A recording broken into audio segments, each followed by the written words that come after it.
ఓం నమ శివాయ. భారత్ మాతా శివశక్తి అవతార్ సత్యగీత మురళి తేదీ 27/4/2026 ప్రభాత పాఠము. ఆత్మిక పిల్లలు, మనం ఇప్పుడు శాంతిధామము సుఖధామానికి వెళ్తున్నామని గుర్తుంచుకోవాలి. ఇక్కడి నుంచి మొదట మనము శాంతిధామానికి వెళ్తాము, ఆ తర్వాత సుఖధామానికి వెళుతాము. తండ్రితో పాటు సుఖధామాన్ని స్మృతి చేయాలి. ఇది అనంతమైన సన్యాసము. ఓం నమ శివాయ. ఆత్మిక తండ్రి కూర్చొని ఆత్మిక పిల్లలకు తెలియచేస్తున్నారు. ఆత్మిక పిల్లలైన మీరు ఇప్పుడు స్మృతి యాత్రలో కూర్చున్నారు. మేము ఆత్మలము స్మృతి యాత్రలో ఉన్నామని మీకు గుర్తున్నది. యాత్ర అనే పదం తప్పకుండా గుర్తుకు రావాలి. భక్తి మార్గంలో హరిద్వార్, అమర్నాథ్ యాత్రలు చేస్తారు. యాత్రలు పూర్తి చేసుకుని కూడా తిరిగి వస్తారు. ఇక్కడ మీ పిల్లల బుద్ధిలో మనము శాంతిధామానికి వెళ్తున్నామని ఉండాలి. తండ్రి వచ్చి చేయి పట్టుకొని అవతలి తీరానికి తీసుకుని వెళుతారు. చేయిని పట్టుకోమని కూడా తండ్రి చెప్తారు. ఎందుకంటే మనమందరము విషయ సాగరంలో మునిగి ఉన్నాము. ఇప్పుడు మీరు శివబాబాను స్మృతి చేయండి. అదేవిధంగా మీ పరంధామాన్ని కూడా స్మృతి చేయాలి అని చెప్తున్నారు. మనము ఇంటికి వెళ్తున్నట్లుగా మీరు గుర్తుంచుకోవాలి. మీరు నోటితో ఎవరికీ చెప్పవలసిన అవసరమేమీ లేదు. బాబా మమ్మల్ని తీసుకువెళ్ళడానికి వచ్చారని మీకు గుర్తుండాలి. స్మృతి యాత్రలో తప్పకుండా ఉండాలి. స్మృతి యాత్ర ద్వారానే మీ పాపాలు నశిస్తాయి. అప్పుడే మీరు గమ్యస్థానానికి చేరుకుంటారు. తండ్రి ఎంతో స్పష్టంగా తెలియచేస్తున్నారు. చిన్న పిల్లలకు చదువు చెప్పినట్లుగా తండ్రి కూడా ఇక్కడ తెలియచేస్తున్నారు. మేము తండ్రిని స్మృతి చేస్తూ వెళ్తున్నామని ఎల్లప్పుడూ మీ బుద్ధిలో గుర్తుండాలి. పావనంగా చేసి పావన ప్రపంచానికి తీసుకువెళ్లడమే తండ్రి యొక్క కర్తవ్యము. ఆత్మిక పిల్లలను తండ్రి తీసుకొని వెళ్తారు. ఇక్కడ ఆత్మిక యాత్ర చేయాలి. మనము ఆత్మలము తండ్రిని స్మృతి చేసి ఇంటికి అంటే పరంధామానికి వెళ్ళాలి.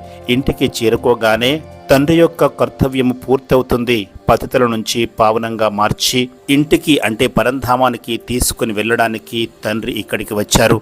ఈ చదువుని ఇక్కడే చదవాలి. మీరు ఎక్కడైనా తిరగండి, ఏ పనైనా చేయండి, కానీ బుద్ధి ద్వారా దీనిని గుర్తుంచుకోవాలి. యోగం అనే పదము సన్యాసులకు సంబంధించినది. యోగం అనే పదము మనుషుల మతానికి సంబంధించింది అని బాబా తెలియచేస్తున్నారు.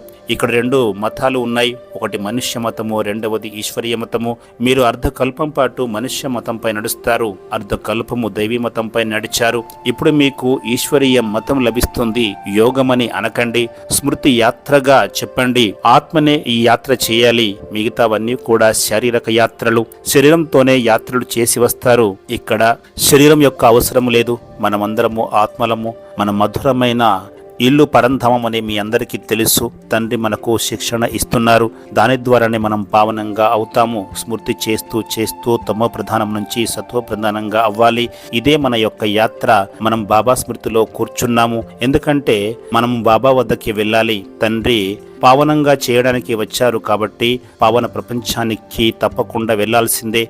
తండ్రి పావనంగా చేస్తారు. ఆ పైన మీరు పురుషార్థం ప్రకారంగా నెంబరు వారీగా పావన ప్రపంచంలోకి తిరిగి వస్తారు. ఈ జ్ఞానమంతా మీ బుద్ధిలో గుర్తుండాలి. మనము స్మృతి యాత్రలో ఉన్నాము.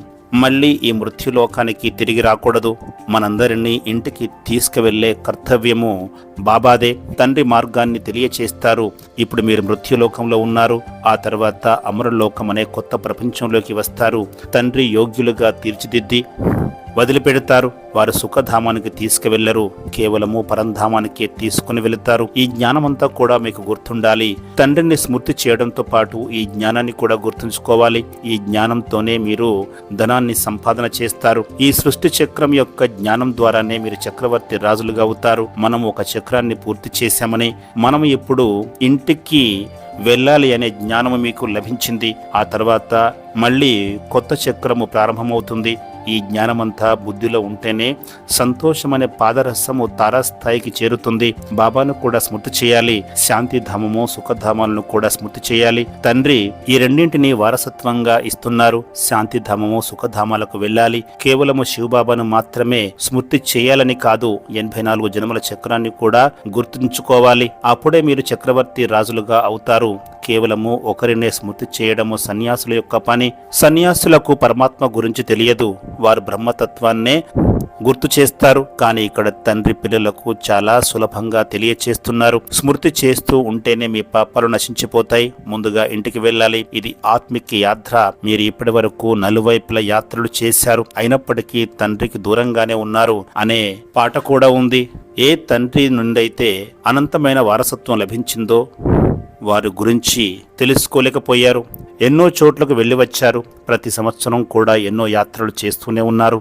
డబ్బులు ఉన్నప్పుడు యాత్రలు చేయాలనే కోరిక కలుగుతుంది. కానీ మీది ఆత్మిక యాత్ర.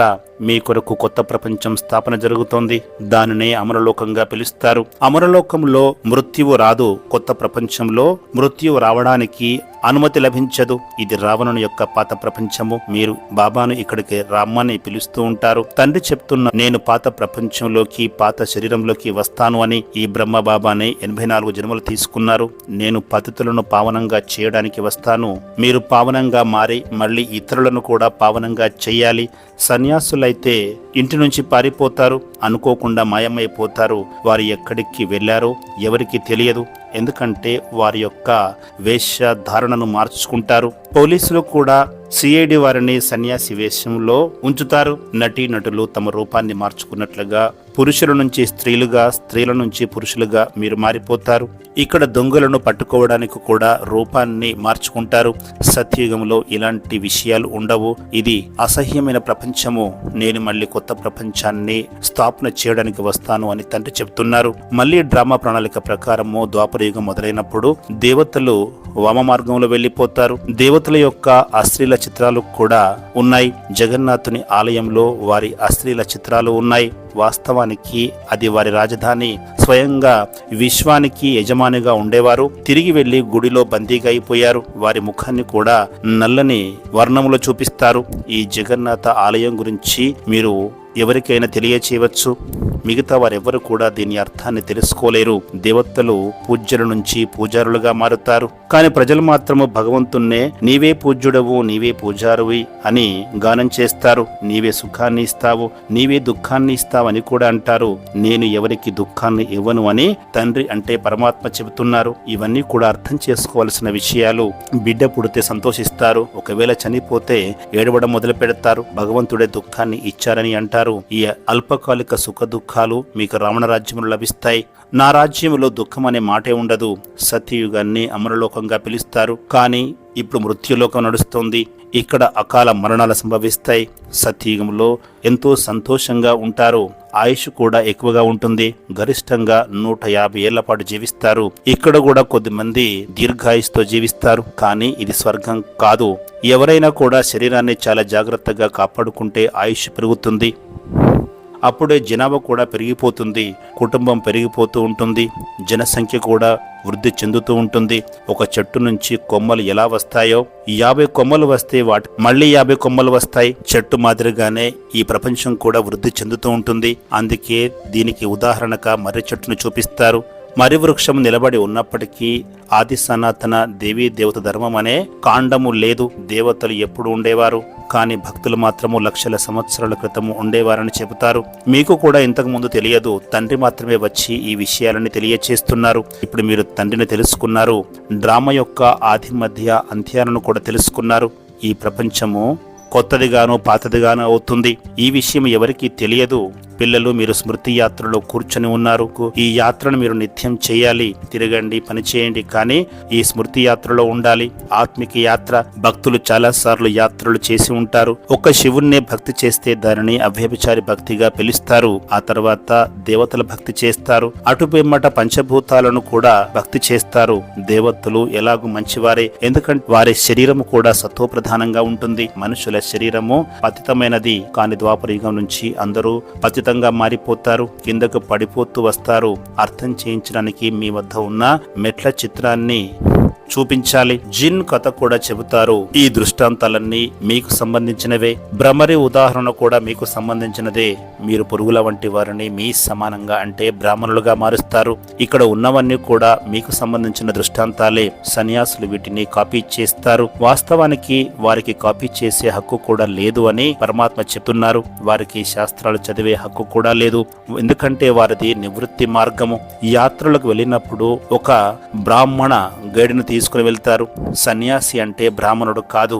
యాత్రలను ఎప్పుడూ బ్రాహ్మణులే చేస్తారు. భౌతిక యాత్రలు మీరు కూడా చేసేవారు. ఇప్పుడు మీరు తండ్రి ద్వారా ఆ యాత్రను నేర్చుకుంటున్నారు. సన్యాసులు బ్రాహ్మణులు కాదు, కానీ ఈ రోజుల్లో వారు కూడా అందులోకి చొరపడ్డారు. నియమ నిబంధనల గురించి తండ్రి స్పష్టంగా తెలియచేస్తున్నారు. ఈ నియమ నిబంధనలనే జ్ఞానంగా పిలుస్తారు. నియమాన్ని భక్తిగా పిలువరు. ఇది చదువు. భక్తి వల్ల ఏమి జరిగిందో చూడండి. మీ తెలివితేటలన్నీ కూడా హరించకపోయాయి. ఎవరి వద్ద అయితే తలవంచుకొని ఉంటారో వారి యొక్క చరిత్ర మీకు తెలియదు. అత్యధిక జన్మలు ఎవరు తీసుకుంటారు, వీటి గురించి లెక్కల సహితంగా చెప్పవచ్చు. ఈ జ్ఞానము ఇప్పుడు మీకు లభిస్తుంది. మనుషులకు తెలివి తక్కువగా ఉంటుంది. కల్పం యొక్క ఆయుష్ లక్షల సంవత్సరాలుగా చెబుతారు, కానీ క్రైస్తవ మతము 2000 సంవత్సరాలు మాత్రమే పూర్తి చేసుకుంది. క్రీస్తుకు 3000 సంవత్సరాల ముందు స్వర్గము ఉండేదని వారే చెబుతారు. అంటే అది కొత్త ప్రపంచమే అయి ఉంటుంది. కానీ వారికి తెలియచేసేవారు కూడా ఉండాలి. అప్పుడు స్వర్గము ఉండేదని మీరు ఖచ్చితంగా తెలుసుకున్నారు. భారతీయులు రాతి బుద్ధి గలవారిగా మారిపోయారు. స్వర్గం ఎప్పుడు ఉండేదని అడిగితే లక్షల సంవత్సరాల క్రితము ఉండేదని చెబుతారు. క్రైస్తవుల బుద్ధి భారతీయుల కంటే కొంత మెరుగ్గా ఉంది. వారు పూర్తిగా సతో ప్రధానంగా కారు. అదేవిధంగా మనలాగా అంత తమో ప్రధానంగా కూడా కారు. వారు మరీ ఎక్కువ సుఖాన్ని పొందలేరు, అలాగే దుఃఖాన్ని కూడా ఎక్కువగా పొందరు. ఇప్పుడు భారతదేశంలో ఎంతో దుఃఖము ఉన్నది. పిల్లలు మీరు ఇప్పుడు అర్థం చేసుకుంటున్నారు. మనం విశ్వానికి అధిపతులుగా అవుతున్నాము. ఒకప్పుడు ఎంతో సుఖంగా ఉండేవారమని అర్థం చేసుకున్నారు. ఇప్పుడు మళ్ళీ మనమే బెగ్గర్ టు ప్రిన్స్ గా అవ్వాలి. ప్రపంచం కొత్త దాని నుంచి పాతదిగా అవుతుంది. కాబట్టి తండ్రి చెప్తున్నారు, ఇప్పుడు పురుషార్థం చేయాలి. మాయ ప్రతి క్షణము మరిచిపోయేలా చేస్తుందని మీకు తెలుసు. మనము ఇంటికి వెళ్తున్నామని మీరు గుర్తుంచుకోవాలి. ఈ పాత ప్రపంచం నుంచి మన సంబంధ బాంధవ్యాలు తెగిపోయాయి. మన నావను అవతలి ఒడ్డుకు తీసుకువెళ్ళాలి. నా నావను తీరానికి తరలించు అని పాడుతారు కదా. ఎప్పుడు అవతలి ఒడ్డుకు వెళ్లాలో మనుషులకు తెలియదు. కాబట్టి ముఖ్యమైనది స్మృతి యాత్ర. తండ్రితో పాటు వారసత్వం కూడా గుర్తుకు రావాలి. పిల్లలు పెద్దవారైతే వారికి ఆస్తి మాత్రమే గుర్తుంటుంది.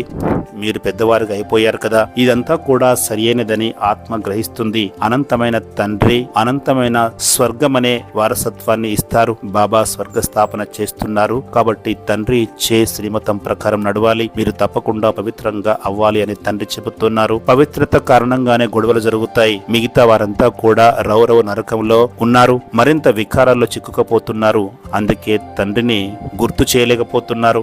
వినాశకాలే విపరీత బుద్ధి అంటారు కదా. ప్రీతి బుద్ధి ఉన్నవారే తండ్రి దగ్గరికి వస్తారు. తండ్రి పైన ఎలాంటి ప్రీతి బుద్ధి లేదు. తండ్రిని స్మృతి చెయ్యరు. అలాంటి పిల్లలు కూడా ఉన్నారు.